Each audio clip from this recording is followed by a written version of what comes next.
오늘 우리에게 주시는 하나님 말씀 마태복음 11장 2절에서 6절에 있는 말씀입니다. 신약 성경 19면 정도 있을 것 같습니다. 마태복음 11장 2절에서부터 6절에 있는 말씀. 찾으셨으면 우리 같이 함께 봉독하겠습니다. 온라인으로 예배 드리시는 분들도 말씀을 같이 함께 봉독했으면 좋겠습니다. 2절에서부터 6절에 있는 말씀 함께 봉독합니다. 이 말씀을 봉독할 때에 주님의 음성을 들을 수 있길 바랍니다. 함께 봉독합니다. 그런데 요한은 그리스도께서 하신 일들을 감옥에서 전해 듣고 자기의 제자들을 예수께 보내어 물어보게 하였다. 오실 그분이 당신이십니까? 그렇지 않으면 우리가 다른 분을 기다려야 합니까? 예수께서 그들에게 대답하셨다. 가서 너희가 듣고 본 것을 요한에게 알려라. 눈먼 사람이 보고 다리 저는 사람이 걸으며 나병 환자가 깨끗하게 되며 듣지 못하는 사람이 들으며 죽은 사람이 살아나며 가난한 사람이 복음을 듣는다. 나에게 걸려 넘어지지 않는 사람은 복이 있다. 이것은 주님의 말씀입니다. 하나님 감사합니다. 아멘. 사회적 단계가 한층 더 올라지고 오늘 아침 보니까는 확진자가 1,050명으로 나온 것 같아요. 더 이제 1,000명대가 된 것 같습니다. 이제 전문가들도 이번 주간에 아마 그 정도 될 것이다. 그러나 지난 주간에 사회적 단계를 높였기 때문에 그 다음 주가 되면은 조금 잦아들지 않을까. 만약에 잦아들지 않으면 셧다운을 해야 된다 이런 말도 있는 것 같아요. 그러나 그럼에도 불구하고 이러한 상황 속에서 우리가 두려움을 갖고 또 불안한 마음을 갖기보다는 오히려 하나님 앞에 이 나라 이 민족을 위해서 이러한 어려움을 위해서 기도할 수 있는 우리 성도들의 모습이 되어질 수 있었으면 좋겠습니다.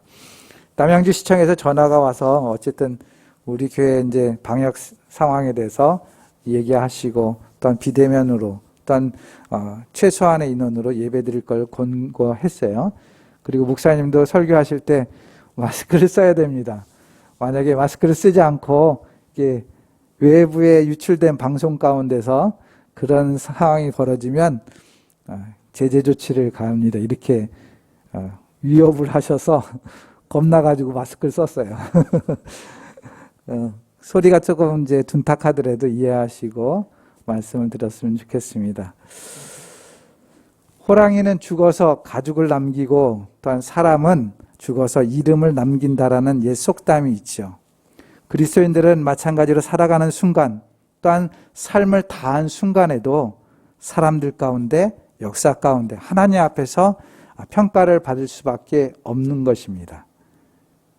이 땅에서 태어났던 사람 중에서 이방 땅에 태어났지만 하나님의 부르심을 응답하고 하나님을 따랐던 아브라함은 어떠한 평가를 받았습니까?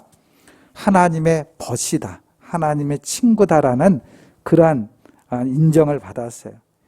이집트에서 이스라엘 백성들을 건져내 가나안 땅까지 인도했던 모세는 하나님의 사람이다라는 그러한 인정을 받기도 했죠. 또한 모세의 뒤를 이었던 여호수아는 이스라엘 백성들을 가나안에서 안착하도록 이끌었던 사람인데 그는 여호와의 종이다, 하나님의 종이다 이렇게 불림을 받았습니다. 신약 성경에 처음에 나왔던 사람 중에 사도 바울은 하나님을 처음에 핍박하고 하나님을 믿는 사람들을 잡아가고 그랬지만 예수 그리스도를 영접하고 나서 세계의 복음을 전함으로 인해서 그는 나중에 하나님의 사람이다 라고 인정받았어요. 이러한 위대한 사람들, 모세나 아브라함이나 또한 여호수아 같이 위대한 사람도 있지만 그 위대한 인물에 뒤지지 않는 또 한 인물이 있는데 바로 오늘 본문에 소개되고 있는 세례 요한도 위대한 사람이라고 말할 수 있을 것 같습니다. 예수님은 세례 요한을 가리켜서 뭐라고 얘기합니까? 여자가 낳은 자 중에 세례 요한보다 큰 이가 일어남이 없다라고 극찬을 하셨어요. 이러한 세례 요한은 예수님의 오심과 관련돼서 신약성경 사복음, 마태, 마가, 누가, 요한복음에 공히 모두 다 등장하고 있습니다. 그만큼 세례 요한이 굉장히 중요한 인물이라는 것을 시사하고 있는 것이죠. 사실 예수님의 이야기 가운데 세례 요한의 이야기를 빼놓아도 복음서를 이해하는데 아무 문제가 없어요. 그럼에도 불구하고 사복음서 모두가 왜 세례 요한의 이야기를 소개하고 있느냐? 그 이유는 바로 구약 성경 마지막에 있는 구절 때문에 그렇습니다.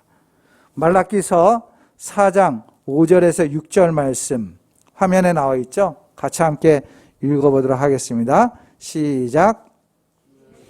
두려운 날이 이르기 전에 내가 너희에게 엘리야 예언자를 보내겠다.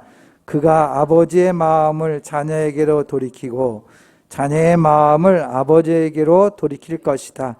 돌이키지 아니하면 내가 가서 이 땅에 저주를 내리겠다. 아멘. 말라기 마지막 예언자가 이야기하기를 이 땅에 누구를 보내겠다고요? 엘리야를 보내겠다라고 말씀하신 것이 있습니다. 이 말씀이 신약에 나타나는 거죠. 마태복음 11장 14절 말씀 보면 이렇게 이야기합니다. 예수께서 세례 요한에 대해서 설명하시면서 말씀하신 내용입니다. 너희가 그 예언을 기꺼이 받아들이려고 하면 요한, 바로 그 사람이 오기로 되어 있는 엘리야이다 라고 얘기하고 있어요. 요한이 바로 엘리야다. 즉 말라기에 예언된 사람이 바로 요한, 세례 요한임을 예수님께서 친히 증언해주고 있는 것이죠. 다시 말해서 세례 요한은 여호와의 날, 하나님의 날이 도래했다라는 것을 알리는 그러한 인물이었다는 것을 이야기하고 있습니다. 그렇기 때문에 예수님을 메시아로 소개하고 있는 복음서는 세례 요한을 반드시 언급해야 될 이유가 있는 것이죠. 왜입니까?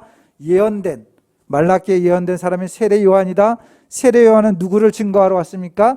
예수님을 증거하러 왔기 때문에 그 가운데 과정 속에 있어야 될, 반드시 소개돼야 될 인물인 것을 사복음서는 증거하고 있는 것이죠. 특별히 오늘 본문 우리가 함께 읽었지 않습니까? 2절서부터 6절까지 오늘 본문은 세례 요한이 어디에 있습니까? 감옥에 있는 상황이에요. 그러한 상황을 배경으로 말씀이 되어지고 있습니다. 왜 세례 요한이 감옥에 갇히게 되었습니까? 마태복음 14장에 따르면 헤롯이 이복 형제인 빌립의 아내를 취하게 됩니다. 여기서 말하는 헤롯은 헤롯 대왕이 아니라 그의 아들 헤롯 안디바를 얘기합니다. 이 헤롯 안디바의 첫 번째 아내는 파사엘리스였는데 그와 이혼을 하게 돼요. 그리고 오히려 이복 형제인 빌립의 아내 헤로디아, 우리가 알고 있는 헤로디아를 자기의 부인으로 취하게 됩니다. 결혼을 다시 하게 되죠. 근데 이 사건이 하나님의 말씀에 위배가 되는 거예요. 구약 성경에 따르면 형제의 아내를 취하는 것은 용납될 수 없었어요. 레위기 20장 21절 말씀 화면에 나와 있지만 형수나 제수를 데리고 살면 이것 또한 역겨운 짓이다. 자기 형제의 몸을 부끄럽게 한 것이므로 그들 역시 자손을 보지 못할 것이다. 말씀에, 구약 성경 말씀에 이렇게 되어 있었기 때문에 세례 요한은 헤롯 왕이 행한 그 행태가 잘못됐다고 비판하게 된 것이에요. 이러한 비판으로 말미암아 결국 옥에 갇히게 되었고 나중에는 참수형을 당하게 되지 않습니까? 이러한 성경의 이야기가 유대 역사가인 요세푸스가 쓴 유대 고대사에 적혀 있어요. 헤롯이 세례 요한의 영향력을 두려워한 나머지 마카이루스라는 요새에 가두어 죽였다라고 기록되고 있는 것을 보게 됩니다. 이러한 세례 요한의 이야기는 우리에게 중요한 교훈을 주고 있어요. 특히나 오늘 본문의 내용은 진정한 신앙의 삶에 대한 물음을 우리에게 주고 있습니다. 여러분들 다시 한번 여러분들 마음속에 내가 진정한 신앙을 갖고 있는가? 이 말씀을 통해서 한번 생각해 볼 수 있어야 할 것입니다. 마태복음은 1장서부터 10장까지 예수님의 사역에 대해서 굉장히 세심하게 기록되어 있습니다. 1장서부터 4장 16장까지는 공생에 시작하기 전 예수님이 태어나시고 예수님께서 시험 받으신 사건들에 대해서 기록하고 있어요. 그리고 나서 4장 17절서부터 10장까지 예수님의 공생애가 시작됩니다. 근데 그 공생애 때에 예수님께서 어떠한 일을 하셨는가, 무슨 일을 하셨는가를 굉장히 세분해서 말씀하고 있습니다.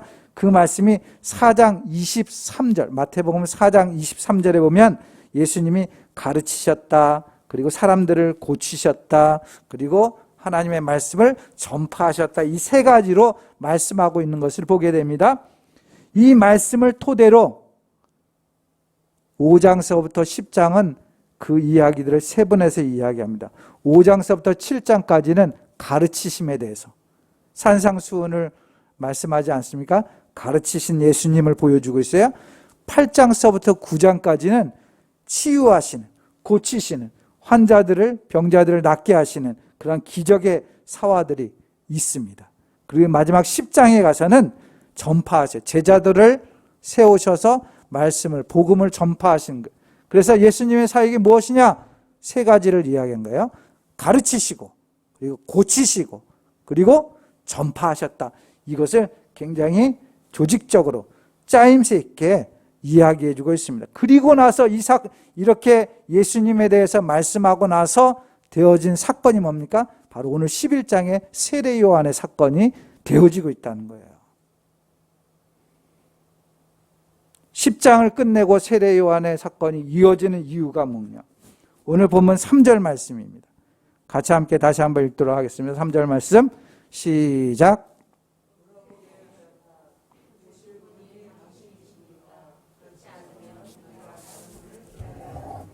아멘. 원래 여러분들이 봉독할 때 제가 물을 마셔야 되는데 마스크를 쓰고 있어서 마시는 것도 힘들어요.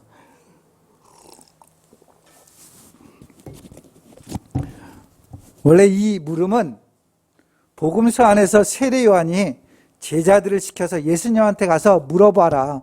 우리가 당신 오실 분이 당신입니까? 아니면 다른 사람들을 기다려야 합니까?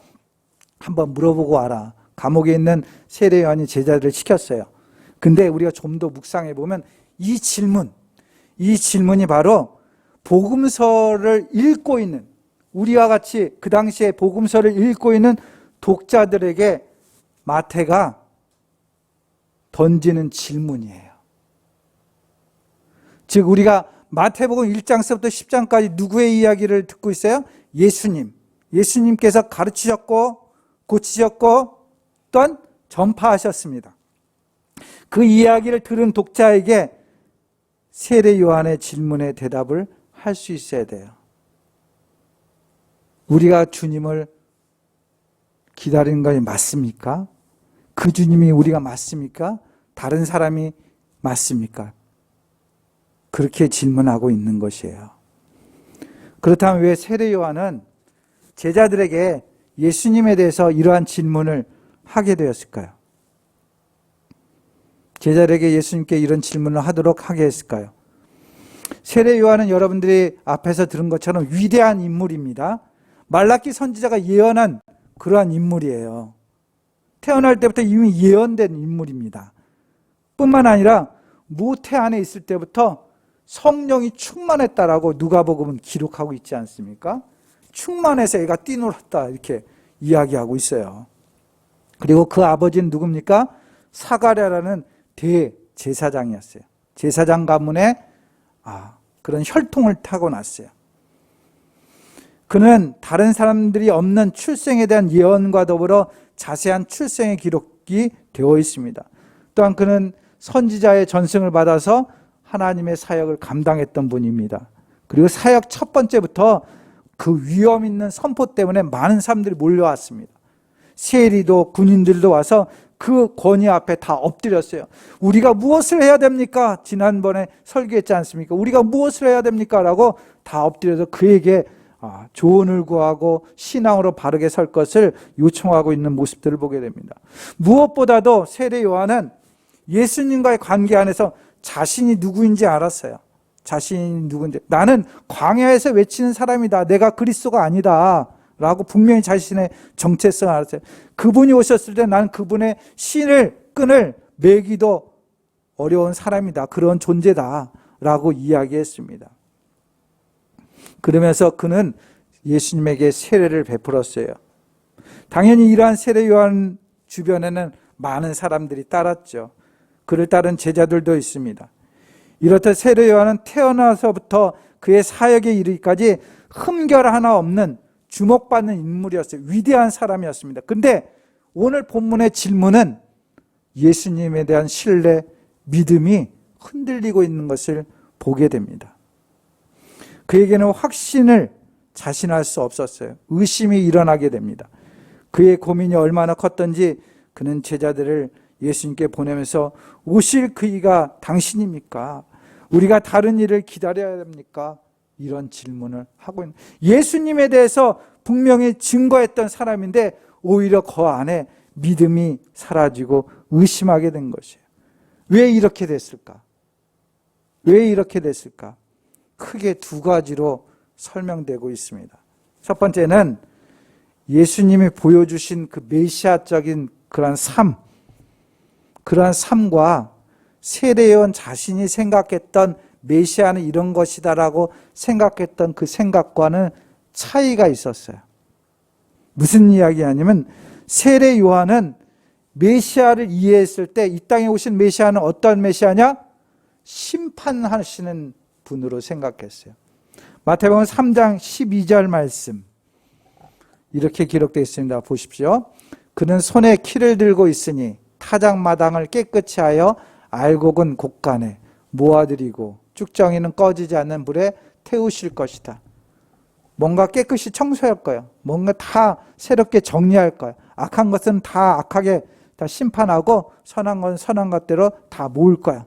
이렇게 심판하시는 분으로 생각했어요. 누가복음 3장 9절 말씀에서도 이렇게 되어 있습니다.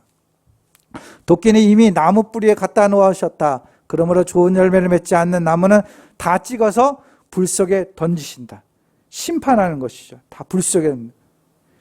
이러한 세례 요한이 외쳤던 심판의 이미지와는 달리 예수님은 어떠한 모습으로 왔어요? 오히려 사람들을 치유하시고 회복시켜 주시고 평화를 이루시는 그러한 모습으로 왔어요. 특별히 기득권 유대 종교자들에 비하면 너무도 약한 모습으로 오신 것을 보게 되면 왕같이 힘 있는 권세 있는 분으로 오신 게 아니라 오히려 낮은 곳에서 섬기고 희생하고 이런 모습을 보게 된 것이에요. 이러한 모습을 보면서 세례 요한이 실망하게 된 것이죠. 과연 이분이 메시아인가? 라고 생각하게 된 것이에요. 여러분은 혹시 마리안나와 마가레트 수녀님을 아십니까? 예전에 제가 몇 달 전인가 방송에 되어진 것을 보았습니다. 다큐멘터리로 했던 것을 봐요. 이분들이 누구냐면 20대 처녀로 간호사가 되어서 각기 뉴욕과 오스트리아에서 한국에 찾아와서 소록도 문둥병 환자의 수용소에서 형제들을 위해서 봉사했던 분이에요. 43년 동안 소록도에서 처녀의 몸으로 43년 동안 섬겨왔어요. 70이 넘어서 더 이상 봉사할 능력이 없음을 인정하고 가지고 왔던 낡은 가방 하나만을 챙겨서 송별하는 그런 인사도 없이 편지 한 장만 남기고 기다리는 사람 없는 본국으로 다 떠났던 두 수녀님을 이야기합니다. 뉴욕과 오스트리아에서 43년 전 대한민국 땅에 오셨을 때 우리나라가 얼마나 못 살았던지, 그것도 문둥병자, 한센스병을 앓은 그분들에게 고름을 짜는 그러한 일들을 평생 해왔어요. 그리고 나서 편지 한 장에 이런 글을 남깁니다. 이제는 기운이 없어 더 이상 할 수가 없어 돌아가겠습니다. 그동안 잘못한 게 있으면 용서해 주십시오. 이렇게 말을 남겼다고 합니다. 사랑하는 성도 여러분, 생각해 보세요. 그분들은 불행한 인생을 산 인생입니까? 아니죠. 그것을 위해 오신 것이에요. 그분들은 하나님이 자신들에게 그 자리를 주신 것에 대해서 누구보다도 행복하게 그 일을 감당했어요. 보통 우리 사람들은 성공하고 또한 높은 자리에 앉고 누구보다 더 화려하게 살기를 원하지 않습니까?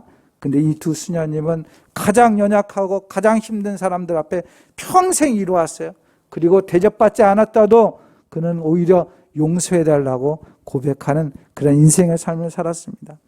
예수님도 마찬가지예요. 예수님도 이 땅에 와서 약한 모습으로 살았어요. 십자가의 죽음의 모습을 살았어요. 채찍받고 조롱받고 그러한 자리에 살았어요. 그럼에도 불구하고 주님은 자신의 사역을 충실히 담당했던 것을 보게 됩니다. 그것이 주님의 모습이었어요. 그런데 세례 요한은 그렇게 생각하지 않았다는 것이죠. 예수님께서 말씀하십니다. 세례 요한한테 가서 말해라. 나는 아버지가 내게 주신 이런 일을 지금 하고 있다라고 말해라. 이것이 내가 할 일이다. 지금 내가 하는 일들은 네가 생각하는 심판자가 아니라 지금 하고 있는 일이 아버지가 주신 일이다 라고 말하라는 것이죠. 세례 요한에게 대답해 주신 주님은 오늘 우리에게도 똑같이 대답하십니다. 나는 지금 메시아 사역을 하고 있노라. 무엇을 얻으려고 교회에 있느냐? 나는 이미 다 주었노라. 너희를 구원하기 위해서 내가 십자가에 이미 죽지 아니하였느냐? 더 이상 무엇을 얻으려고 하느냐? 헤롯 정부를 때려부수고 새 왕국을 건설해서 너희가 왕이 되고 너희가 좌우편에 앉는 것을 내 사역이 아니다. 나는 오히려 섬김으로 왔다라고 말씀하고 있습니다. 세례 요한의 생각과 예수님의 생각은 달랐다라는 것이에요. 거기에서 실망했지만, 세례 요한은 실망했지만, 그러나 하나님께서 이 땅에 오신 목적이 무엇인가를 우리는 바르게 알아야 되는 것이에요.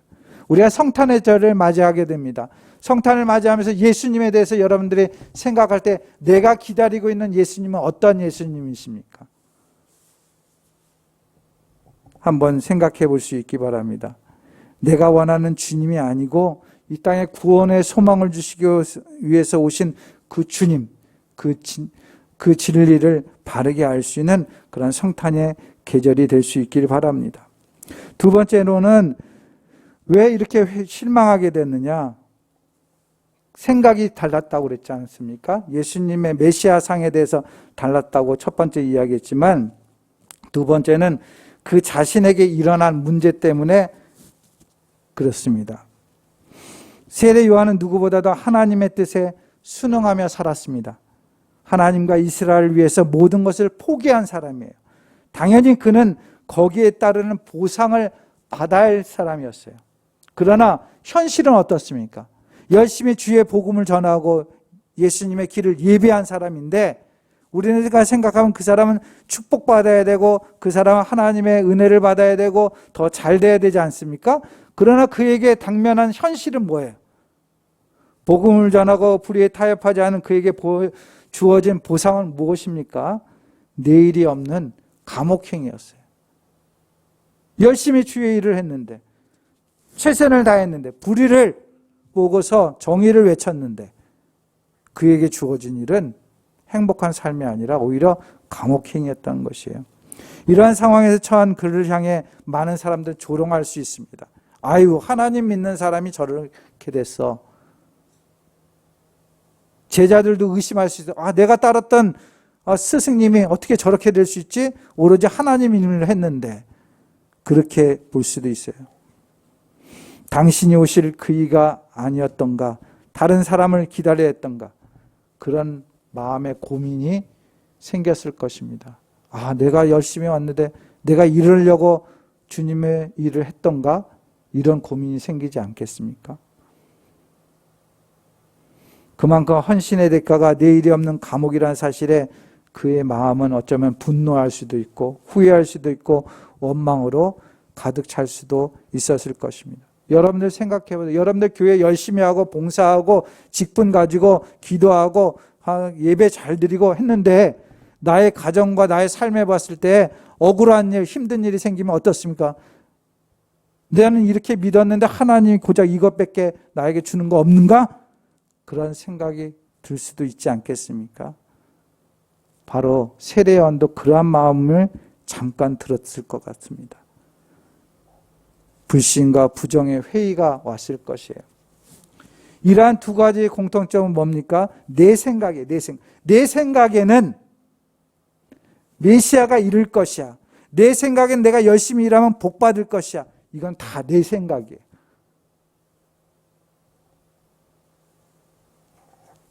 그리고 주변은 그것을 보고서 오히려 조롱하죠. 험담하죠. 뭐 믿으나 마나네. 교회 다니나 마나네. 그렇게 이야기할 수도 있을 것입니다. 그런 얘기가 크게 들릴수록 세례 요한의 마음은 흔들렸을 것이에요. 하나님께 믿음의 뿌리를 두지 않는 그 순간 고난의 십자가를 지고 걷는 우리의 삶에 대해서 분노하고 후회하고 낙심하고 포기하고 자신의 존재가 하찮게 여겨지게 됩니다. 우리가 겪는 영적 침체와 위기는 바로 이러한 데서 시작되고, 이러한 위기는 세례 요한의 문제만이 아니라 우리의 문제가 될 수 있습니다. 예수님의 제자 야고보와 요한은 예수님이 갈릴리에서 사역을 마치고 예루살렘 향하여 가실 때 사마리아 사람들이 받아들이지 않자 뭐라고 얘기합니까? 주님, 하늘에서 불이 내려와 그들을 태워버리라고 우리가 명령하면 어떻겠습니까? 이런 말을 합니다. 분노하고 배타적이고 우월의식이 가득 찼었어요, 제자들은. 뿐만 아니라 어머니를 앞세워 출세하기를 원하고 서로 갈등하는 모습들도 성경에서 보게 됩니다. 우리 삶과 신앙에도 이런 생각이 들어요. 하나님을 착각하고 우리가 신앙생활을 착각함으로 인해서 오히려 나에게 그런 현상들이, 어려움들이 주어질 때 우리도 분노하게 되고 우리가 믿음은 뭔가 잘 될 것 같이 생각되는 마음들이 가득 차 있다는 것이죠. 예수님과 교회를 자신의 성공과 승리를 위한 도구로 착각하는 경우가 있습니다. 이 정도 교회를 짓고 모이고 예배하면 하나님은 우리에게 복을 주셔야 한다라는 그런 기복신앙. 예수 믿으면 성공하고 승리한다. 교회를 다니면 잘 먹고 잘 산다라는 성공주의와 승리주의. 하나님을 바라보기보다는 사람의 눈을 의식하는 체면주의. 이런 것들은 눈에 보이지도 않는 작은 바이러스와 같은 고난 앞에서조차 우리를 넘어지게 합니다. 복음의 가치와 본질을 훼손하고 교회를 병들게 하는 것이죠. 사랑하는 성도 여러분, 우리가 참된 하나님의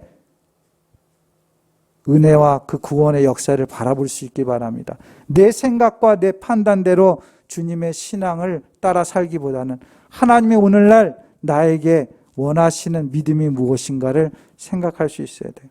이러한 세례 요한의 흔들리는 믿음 앞에서 오히려 놀랍게도 세례 요한의 고민을 가져온 제자들 앞에 예수님은 세례 요한을 책망하거나 비난하지 않았어요. 아, 너 믿음이 왜 그래? 지금까지 믿음 생활 했으면 끝까지 지켜야지. 왜 그렇게 믿음이 연약해서 되겠어? 이렇게 책망하지 않았어요. 오히려 오늘 본문 4절에서 5절 말씀 함께 보겠습니다. 같이 함께 읽겠습니다. 시작.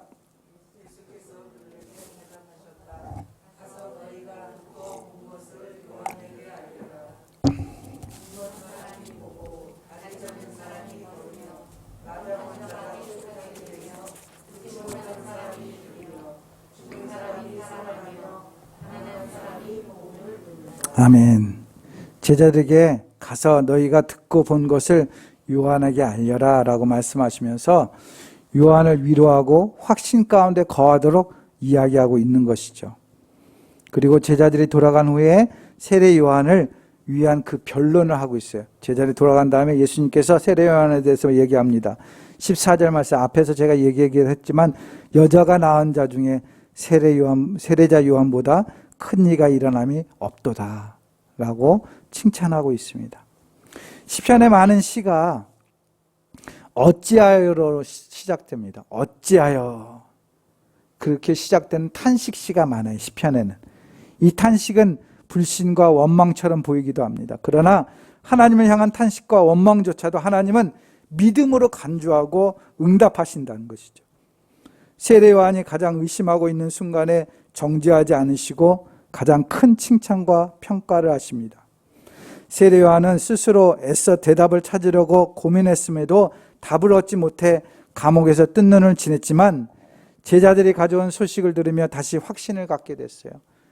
그것은 스스로 깨달음이 아니라 예수님이 보여주신 삶, 제자들이 전할 때에 회복된 믿음이었어요. 그래서 그는 죽음 앞에서도 담대하게 죽었던 것을 우리는 보게 됩니다. 그래서 오늘날 우리가 믿음이 흔들릴 때 무엇을 바라봐야 되냐?